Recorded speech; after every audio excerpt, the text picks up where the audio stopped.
that I'm doing. This is showing how to use classes, structures, functions, and others. Right now I am showing the stretch that I did. It wasn't listed, but I just did it for fun, I guess. So I'm using VS Code to write the code for the IDE. I've also used Eclipse previously, but I'm just using VS Code currently. So let me go ahead and compile it with G++ or GCC. The command for it in Linux, and the terminal is just G++. And then GUI.cpp. I'm using the GTK header file, so that's why I'm running with a little bit extra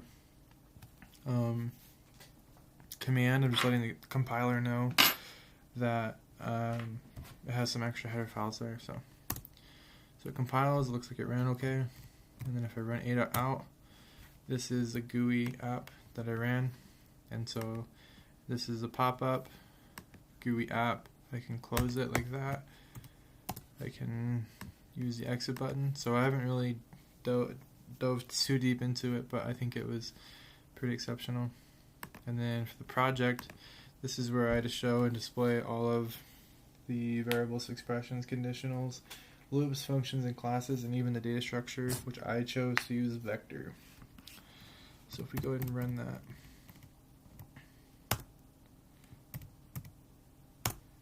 we get the expression. So here's where I define a class, a struct, or I guess it wasn't required to have a struct. I don't think I have one actually. Either way, this is a class. Here's a global variable, the function declarations, my functions, and then here's my main function, where here's some of my expressions. So you see them here, my conditionals, if the variables that I distinguished here, it'll display one or the other depending, or if statements, and then wrong. So right now we're in typing in your number, so I'll put, this is a switch case, so I'll put 2 and then display number 2. We have our loops. We're looping through 0 to 10, or 0 to B, I suppose. That's really what it is.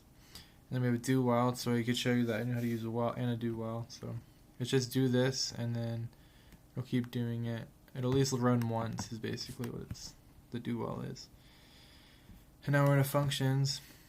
It's asking what the float is, so we can say 28.2 because that's a float. And then the math divide is just dividing the 2 and returns a float. As you can see, it's a float function. And now it's saying enter a number in, doesn't matter what value, you're always going to get 20. So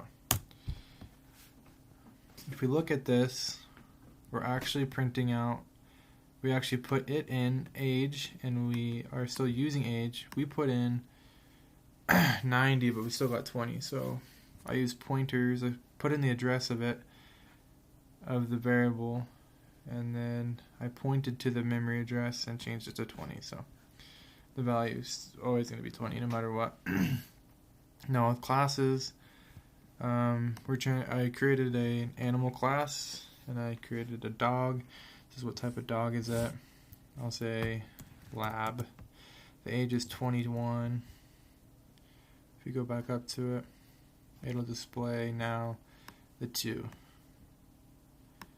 And then this is the global variable. I just had it equal to 0. So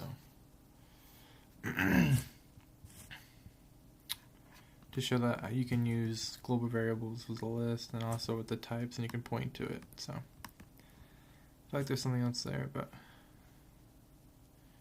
oh yeah. So you can put functions inside of the classes that have private or public variables. So the dog years is private, so you can't use it unless it's inside of the class, and so I use that to times it by the age. to get the dog here, so that's why it's what it is. Next is vectors. Vectors have their own header file, I believe. Yep, and they have their own functionalities. So here, this is kind of how you add the vectors and display them. You can resize it, you can get the max size, you can assign it, and then that's why we have the different vectors. And I printed out what I was doing so you could see in the next, right after you could see what the function was doing. And here's one of the stretches listed. Was reading from a file and just writing to a file. So we can see that I'm writing. So just to show that it's writing to this file and reading to it, we could do like a bunch of these hyphens, and then when we recompile, you'll see that it's going to be different. So, and this is just displaying the line number, so you can show that it reads and writes to the file. We go to the file and they're all changed. So yeah, this is C++ module.